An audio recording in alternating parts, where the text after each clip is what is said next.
Hi, I'm Jonny, and welcome to the Safety Sparks podcast. So when something's very hot, it generates the energy, which then if you've got 3 or 4 plugs right next to each other, which are all very hot, and it's going to melt, and that's where you get the problems. If you carry out regular PAT testing, which is portable appliance testing, it'll dramatically lower this risk. Your insurance for your building, a lot of in the terms and conditions, it stipulates that you've got to have all your fire extinguishers, your fire alarm, all your appliances tested. Why don't we do everything? Why don't we do fire alarms? Why don't we do fire risk assessments? Let's get a few specialists in that since branched out, and now there's 11 of us that are tackling the northeast, and let's scale as big as we can get.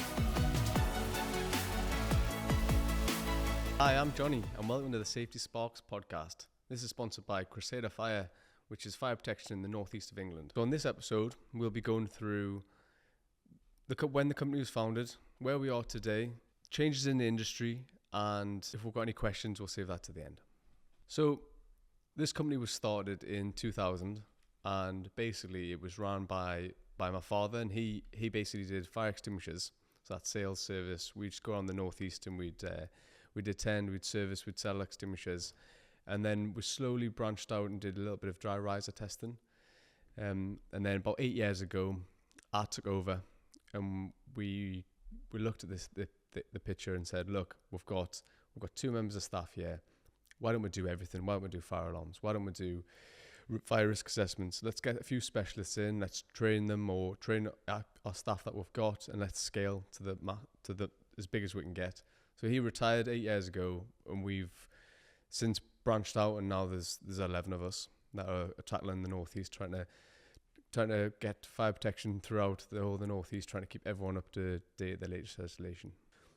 So when I took over the business, it was basically engineer focused because there was lack of engineers. There was only me and my dad, and then we had a part-time guy as well.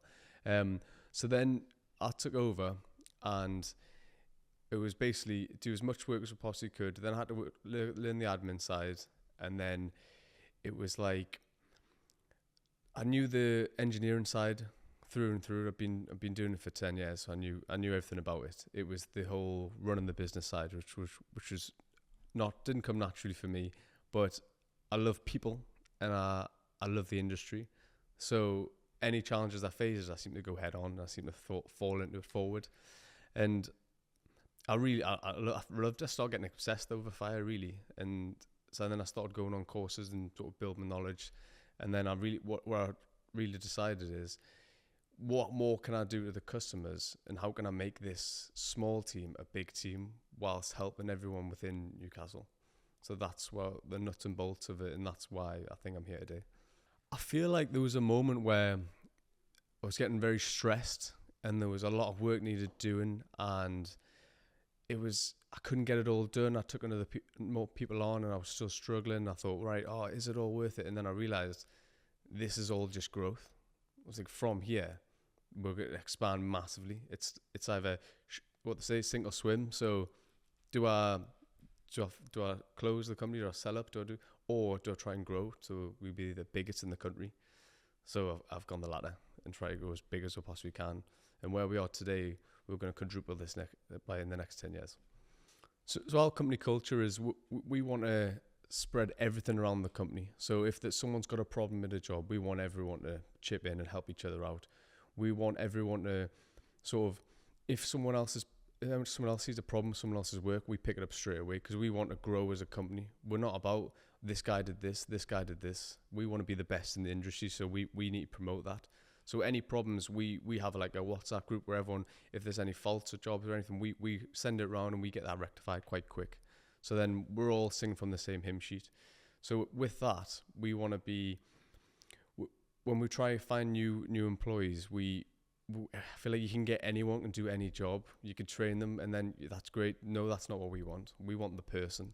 So we want the perfect person for the job, who understands the culture of what more can we do? How can we expand? How can we move forward? We don't want just someone who can turn up and do 9 to 5. That's not really our way.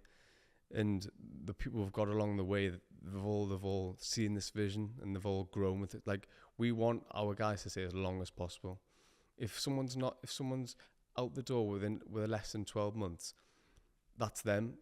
Over that, you're talking like 6-7 years. So that's the gap. You either in it and don't understand, and you're out, or you're up there for like 6-7 years. That's the most engineers are. I think one of the most difficult time was COVID, to be honest, because all of our work is business to business. So with most of the businesses closed, we struggled to facilitate that. But we also had, so I furloughed all the staff, but we also had big companies that had to be done, but then we had no staff. So it meant a lot of hours for me and a lot of hours for the guys who weren't furloughed, which was very tricky.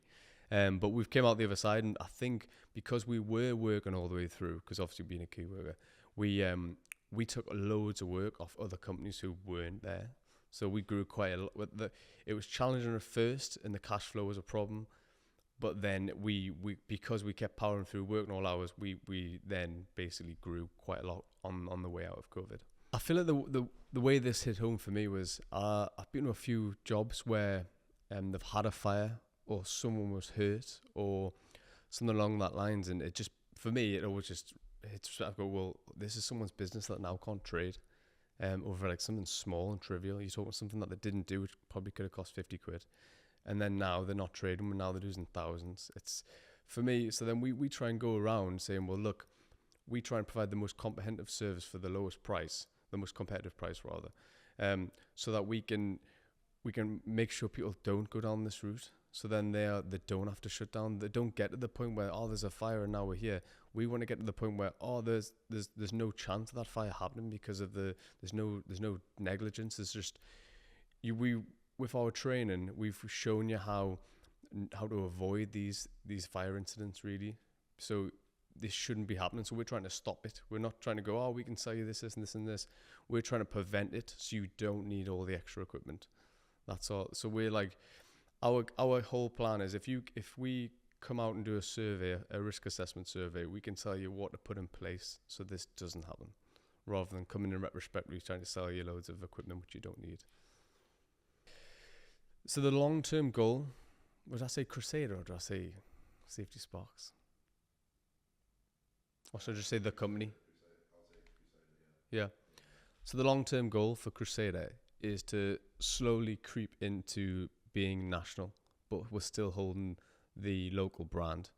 So at the moment we are, I would say, unbelievably reliable. We can come out same day, next day. We can fix most problems whilst being on site, if not parts. Otherwise we'll come back the next day to fix. But we want to facilitate that across the whole of the country, because how many people have national contracts where they don't know when they're coming, they cost a fortune, this, that and the other, where if we can grow slowly but thoroughly throughout the whole country, we can facilitate that at a better service than what the big national companies are at the moment. I know we can. I feel like my personal goals for this company is that all the engineers want to work here and they want to be part of this team, so that it's not work. They're basically come to play out with their friends. They come to socialise. They're doing what they love to do. Because we always have chats, we always have meetings to say, is there anything we can do to improve us as a team? Is there anything that we don't get along with? Can we have more events? Can we do more things?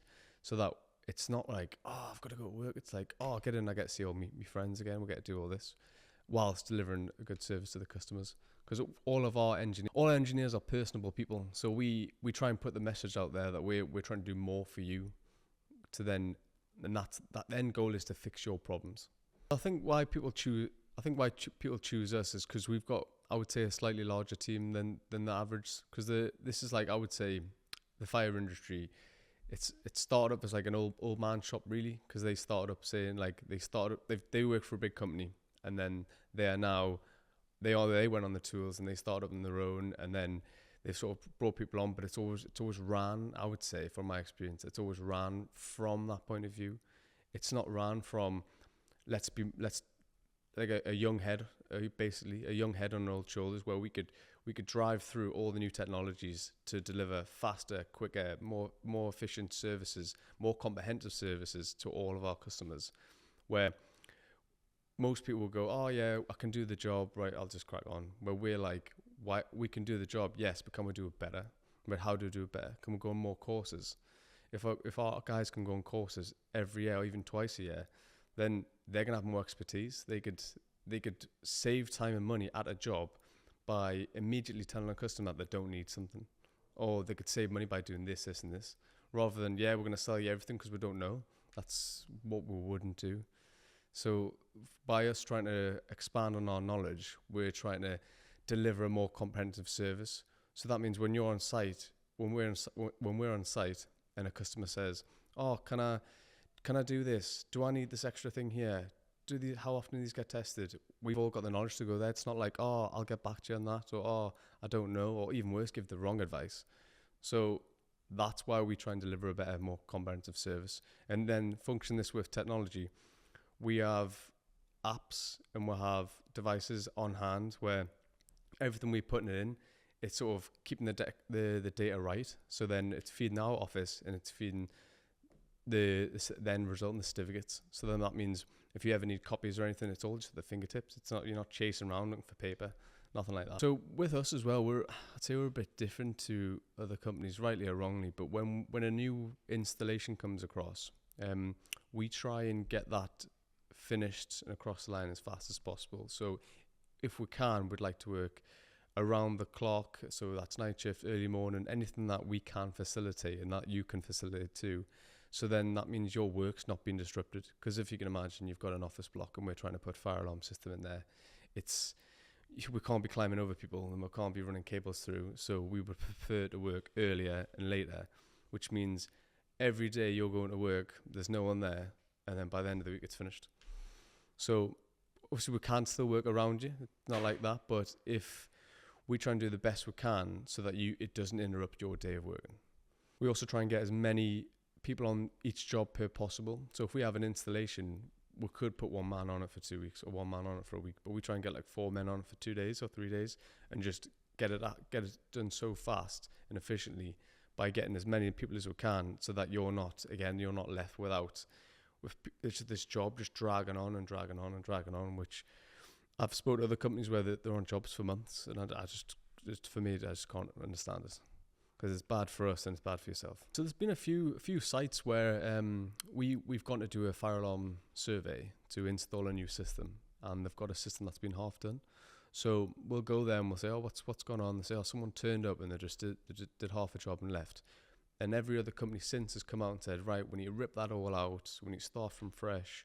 But we looked at it and thought, well, we could use some of this. Yeah, it's a bit of a mess, but surely it's going to be less constraints on the customer's time if we can figure out how it's done, where's the cable cut, where the problems are, and rectify it without starting to pull holes in ceilings and basically costing the customer more money. Yeah, it'll cost us more time, but then the job's going to look better.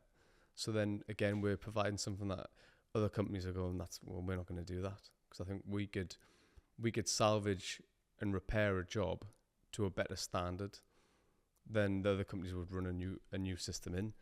It might take longer, but then it's less disruption for the customer. With regards of fault finding, problems with fire alarms, things like that, we turn up within 24 hours of the fault, and we have not come across a fault we can't fix yet. Other companies have spent hours, days. We don't charge by the hour. We'll come out and we'll a fixed price for half a day, and if we can't fix it in the half a day, then we'll come back and talk about another price, because we guarantee we'll be able to fix every fault. Most companies charge by the hour for fault finding, and I think this is because I don't think most people know how to fix faults. So they go there, and for the first hour they're scratching their head, where we've seen multiple faults throughout loads of systems on the Northeast. So when we turn up to fix a fault, with our knowledge and expertise, we can fix it, I would say, a lot faster than most other companies. So we're not going to charge you by the hour. It's a fixed price for half a day at least. I said we won't charge by the hour. So we could be there 10 minutes and it'll save you a fortune. Okay, so now I'm going to talk about some of the problems we've faced in the industry with what we've seen when we're out and about. So like what isn't a standard, and what you might have come across and think, is this right? Because this doesn't feel right. So this is just a couple of stories that we've come across. So there's this one company that they rung us up and they said, "Oh, can you come service extinguishers?" So we came out and we said, "Oh, have you just got them?" And they said, No, we've had them for a few years. We've got them off the internet." So we're like, "Oh, right, okay. Well, you're supposed to have them initially serviced when you buy them to make sure that they're okay. That's the standard procedure. If you're putting them in a place of work, they're supposed to be serviced so that you know that they're fit for that place of work." So we went out, and this they're on the internet. They're not even certified to this country. They're not tight. They're loose. They're the wrong types. They're plastic bodies rather than metal. They're not fixed to the walls. So basically, in any of these problems with any of these extinguishers, if you use them, that if you use these extinguishers, you're gonna hurt yourself. So heaven forbid, the worst happens and there is a fire, and you grab one of these extinguishers, which is the wrong type because no one's put the right type in because you just bought them off the internet. You then go to use them.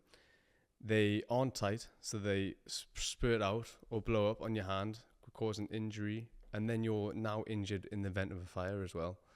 So the price of servicing an extinguisher is pennies compared to the price of putting sort of a claim right if someone's hurt, or even potentially losing your business, or even just stop trading for a while just to get these extinguishers right.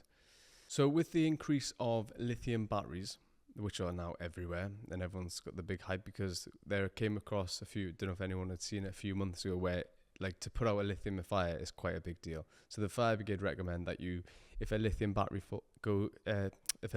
sets alight, it must be fully submerged in water, and I think that the burn time is something like 7 days. So there's new extinguishers coming out. There's a lot of extinguishers come out through the years, but the new ones are they're like a lithium X specialist for the extinguishers, for the specialist for the batteries. And what they do is they're like they come out as like a gel. So there is like a thick gel which smothers the battery, or smothers the laptop, or smothers whatever the lithium battery is, and encases it. And the theory is it encases the item, which then just stops there for about a week, and then you can use it, because lithium burns at such a high temperature, it's not possible to put out with water or your standard extinguishers. We currently have negotiations with a new supplier which can supply these extinguishers at a fraction of the price of all the other extinguishers, because as you can imagine, a new extinguisher is going to be a fortune. But with our supplier and our long track record, we have now got the prices at a very low competitive rate. So fire alarms, we attended a site and they said the fire brigade have come out and they're not happy because they can't find the fire alarm panel. So we attended site thinking obviously we'll be able to trace where the panel is. We take down one detector and there's no cables whatsoever. So this means that someone has just screwed a smoke detector to a ceiling in every one of the rooms, and this was a hotel. So not only did the hotel have no cover whatsoever, someone must have gone out of their way to put faked smoke detectors in all these rooms, just to go, oh, this will cover the fire brigade, and it's just mental. So if there was a fire in any of them rooms, there's no one would ever have known, ever. So some of you might be aware that the legislation changed for fire risk assessments. It used to be that if you had 5 or more people or you sold alcohol, you would have to get a risk assessment.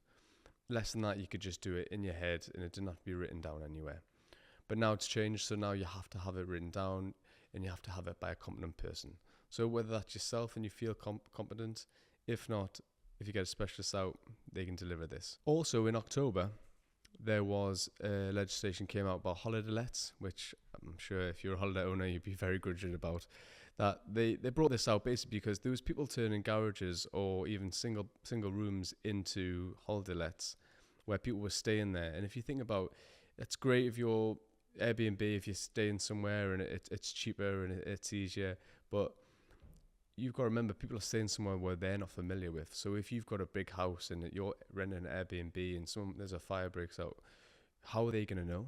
Because if it's your dwelling, you know the way out, you know where the kitchen is, things like that. But if you're staying somewhere else and the owner's not there, how would they get out?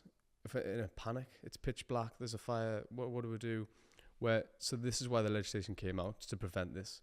So that means that you had to put in smoke detectors in most of the rooms, you had to put emergency lights in if the house was quite big, signs how to get out, which in some situations that does seem like overkill, but it's to protect the bigger houses. So the smaller houses, there's not really much you can do there, not really you have to do, but the bigger houses, you're going to need fire doors, you're going to need smoke detection, you're going to need extinguishers in some case, because if you think about it, the bigger the house, it's more falls into the hotel category.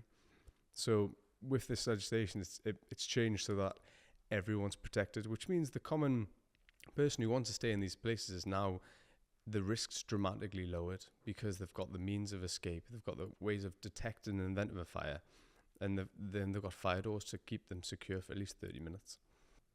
So when that change came in, I don't think anyone was aware of it really, because it's not like it's broadcasted on the news, or it's not like, it's normally like Peter told Paul and Betty told someone else to get this round. Where if you had a fire company where you got your extinguishers or your fire alarm maintained, they should be telling you of the changes in any legislation.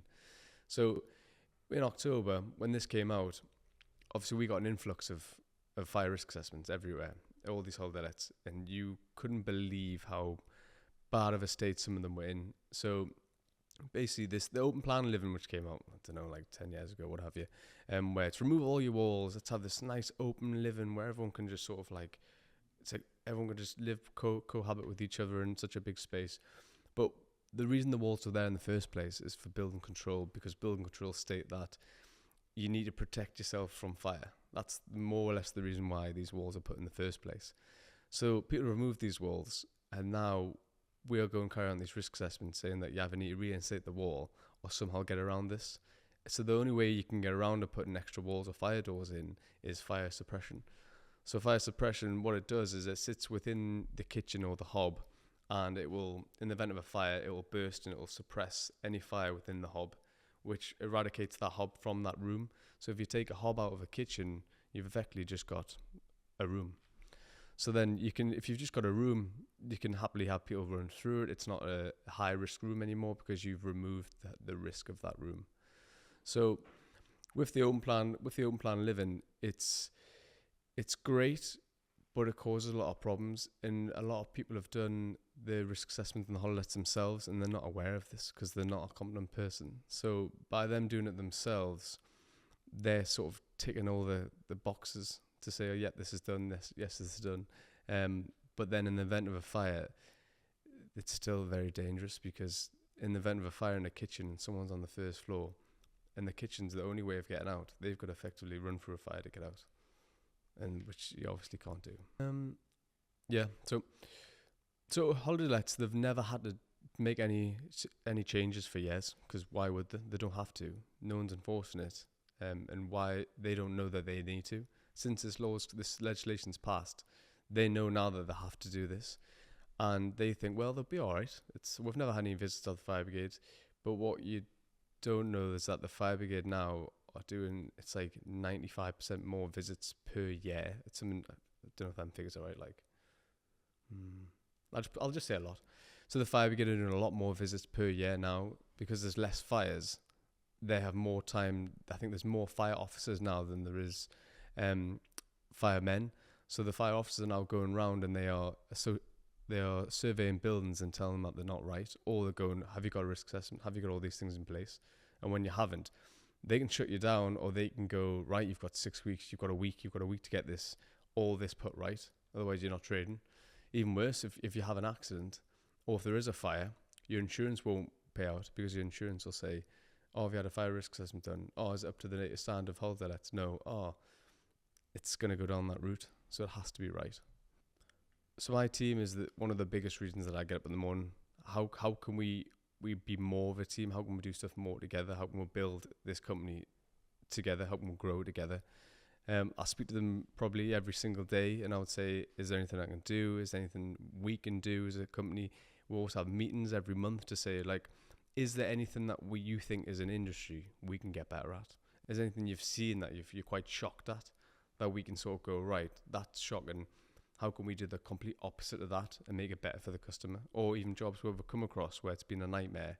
How can we put it right quicker? How can we deliver a better service? So this is what we talk about every month. And I think it's the biggest part of the company, the team, and it's so important, the culture of the company.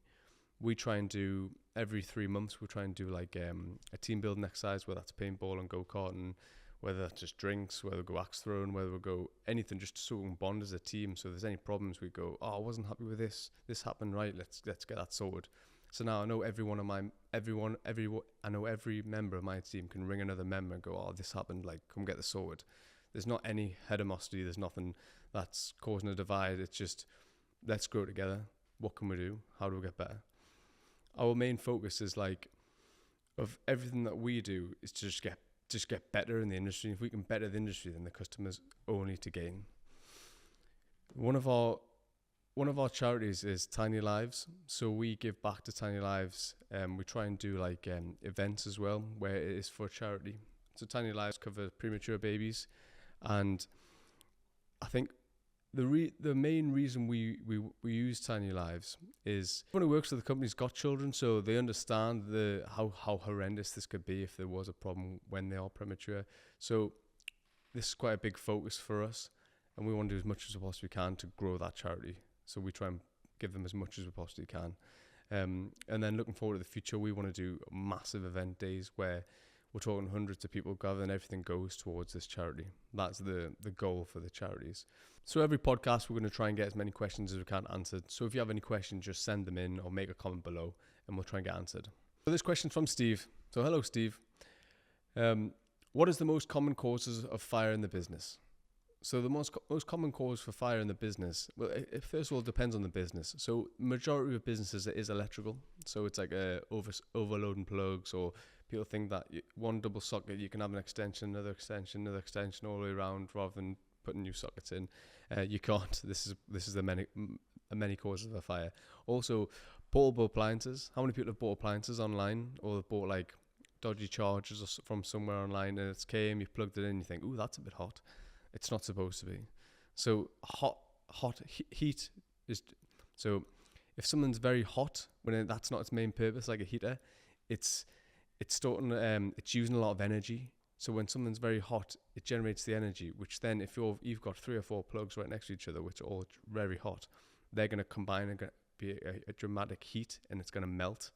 And that's where you get the problems. If you carry out regular PAT testing, which is portable appliance testing, it'll dramatically lower this risk. But that is one of the main causes of fire. In restaurants and hotels, it goes down to the kitchen, to be honest. So it's cooking facilities, whether people aren't leaving them on, people are overcooking, people are putting stuff in and it's burning, it's setting alight. That's where the second major fires are. From Gerald, what are the benefits of installing a suppression system? So the benefits of installing a suppression system, whether that's for electronics, because you could simply put it in like a server room. So you can have a one that'll cover a computer server. So in the event of a fire, this kicks in immediately, which means it's not spread anywhere. Your fire alarm system hasn't gone off. It's just solely put that fire out. And that could be like, it could just be smoldering, which means the risk for the rest of the building is gone. They don't even have to know. You just have to install one of them, get a buzz through the laptop or link to the panel, and then you can go, right, there's a fire in there, that's been put out, okay, we don't even bring the fire brigade, we can just get that sorted. Or there's a full suppression system which you would put in like a kitchen or like in a hob. So in the event of a fire in a hob, it would come up, the suppression system would burst and cover the whole hob. So if you can imagine in a big restaurant, you're going to have like 6 or 7 appliances all throughout this hob. In the event of a fire, you're not waiting for your staff to get an extinguisher out to start tackling the fire. This suppression just kicks in and fully submerges the fire. And a suppression system can't be installed unless it's possible to extinguish the whole fire. So you think like, oh, will that definitely work? It has to work. That's what it's designed for. So you will never have to rely on someone putting out that fire, because that suppression system will 100% do that. That's what they're supposed to do. Also, the benefits of the suppression system is, if you've got say you've took a wall out that separates your kitchen from your corridor, so people have to run downstairs to get through to the main exit, you could put a suppression system within that kitchen, because then by you doing that, it's the means of having another wall there. So instead of running through the kitchen to get out, which would potentially obviously a fire risk, you'd either put the wall back up, or you could put a suppression system in, which will then it will put out the fire in the kitchen so you can escape safely. This one's from Linda. So, what does fire insurance typically cover, and how do I know if my cover is adequate? So, a lot of people don't know this, but your insurance for your building, a lot of little in the terms and conditions, it stipulates that you've got to have all your fire extinguishers, your fire alarm, all your appliances tested. This is like EICR for your electrics. This is your PAT testing for your portable appliances. If you don't have these all tested, they won't pay out. So I would check with the insurers first of all and ask what they need because if they need all these certificates and you've never carried them out, then the insurance is null and void. So, but having all these in place, it means that you are covered. So in the event of a fire does happen and you've got all these things in place, if you put all these things in place, the fire should be very minimal, but then they will pay out to replace this because you've got all your certificates in place. So Richard, what are the fire safety regulations I need to comply with in my business? So Richard, what you need to apply with, it depends on the business, but most businesses you need a fire risk assessment, you'll need fire extinguishers if you have other members of staff there, or it's over a certain size. Fire alarms, again, if it's over basically one room, if it's more than one room, your chances are you're going to need a fire alarm system put in. Emergency lights, again, if it's bigger than one room, you will need that installed and maintained. And an EICR, which is your electrical testing. So your fuse board, that needs to be tested every 5 years. Also, your staff should be fire safety trained. Whether it's just one or two, you should maybe just do the small online course, but the bigger the company, you should definitely get a competent person to come out and train your staff on site. They go through all the regulations of what to do in the event of a fire, how you can prevent it, and how to get your staff out safely. So there's from Dean. So what are the penalties of not carrying out your fire safety regulations? So what are the penalties for non-compliance with fire regulations? So basically, if someone's hurt, you could potentially go to jail. If someone's hurt, they could also sue you. But best case scenario, if someone's not hurt and you just haven't got everything in place, the fire brigade come in or your insurers come in and they say, well, the fire brigade come in and say, right, you haven't got all these things in place. You need to cease trading today because we think this is a fire risk. So they'll shut you down instantly and say, right, that's it. This is until you get these done, you are not trading because you're a risk. You don't want they don't want the public in there, a potential fire hazard. So that's the main ones are they could be shut down, which is going to be loss of earnings, or it's going to be jail time if you've hurt someone. So this is from Wendy. What do I need to do once I've had a fire? So if you've had a fire and the fire brigade have been out and they've sort of shut you down and said, like, look, we've put this out, you need to put everything in place. If the insurance is going to pay out, great. They'll probably give you a list of people to contact. If not, you need to basically start from fresh. You need to get a sort of a solicitor to find out if there's any blame at your end. You need to find a local provider who can replace all your fire equipment, who can install the emergency lights and put the ICR, put the fuse board right. And then you need to put maintenance contracts in place so that going forward, this doesn't happen again, because best will in the world, everything's been great and you haven't hurt anyone and there's just been a small contained fire. You then now go on the fire brigade's radar. So in the event of a fire, they will revisit because you're classed high risk. Because you've already had a fire, they'll be revisiting more frequently. So if you put maintenance contracts in place, it's just less stress that you need because you know that everything's ticking over and it's going the way it should. So this is from Dave. How often should fire drills be carried out in the workplace? So this depends completely on the business. So if I would start with every 6 months, which you then could drop to a year if you get no problems and everyone is out within 3 minutes. If you then have problems, I would scale that right back and do it monthly or weekly until you have no problems. Because the reason you carry out a fire drill is to identify any problems. Did everyone come out safe? They didn't hear the fire alarm? Why didn't they hear the fire alarm? All right, someone was left in the building. Why were they left in? Was it because they didn't know the way out, or was it they didn't know there was a fire drill? Or most people will think the fire alarm going off is a drill. So you should always be doing surprise drills, and you should be doing where you block an exit, just more enhanced features of fire drills. But I would say the best thing to do is press the fire alarm and watch what people do, because that will shock you more than doing the drill itself. This one's from Paul. So how can I help my employees with disabilities during a fire emergency?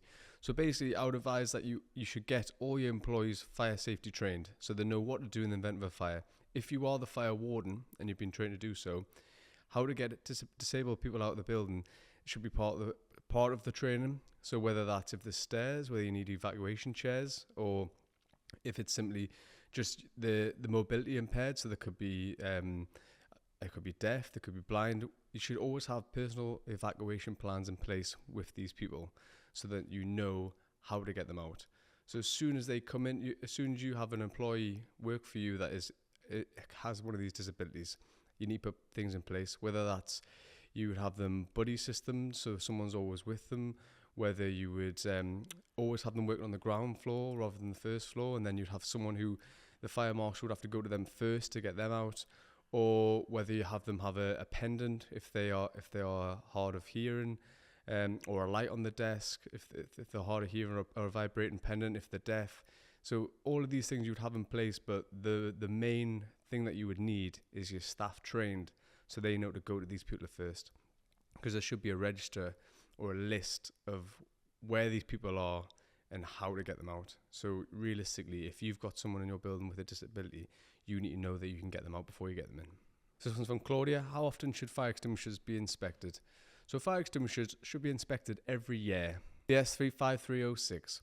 So what we do is we'll come out, we'll inspect the extinguishers, we'll make sure they're in the right places, we'll make sure they've got the right retaining parts on, there's no leakages, there's no drop in pressure, they're the right weight, we change the seal, we'll make sure that they're going to function in the event of a fire and you do use them.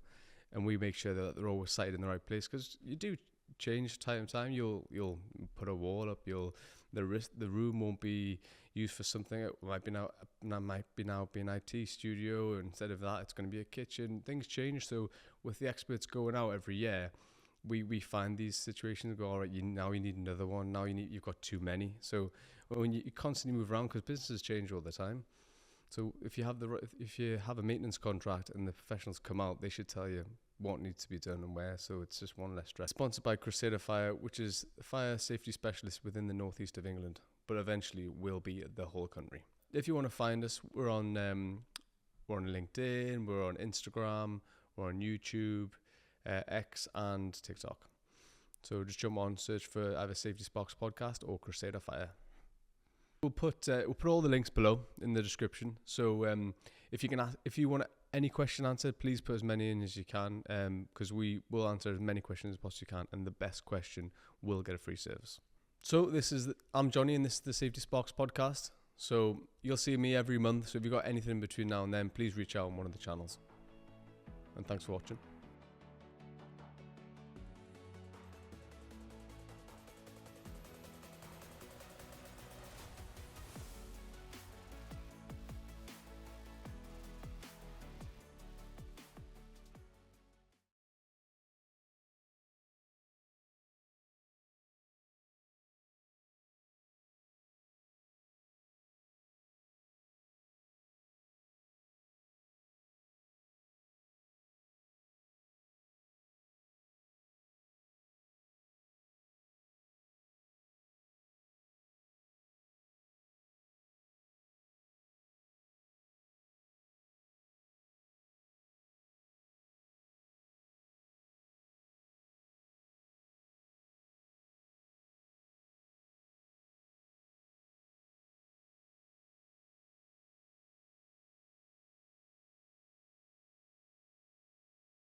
Hi, I'm Jonny, and welcome to the Safety Sparks podcast. So when something's very hot, it generates the energy, which then if you've got 3 or 4 plugs right next to each other, which are all very hot, and it's going to melt, and that's where you get the problems. If you carry out regular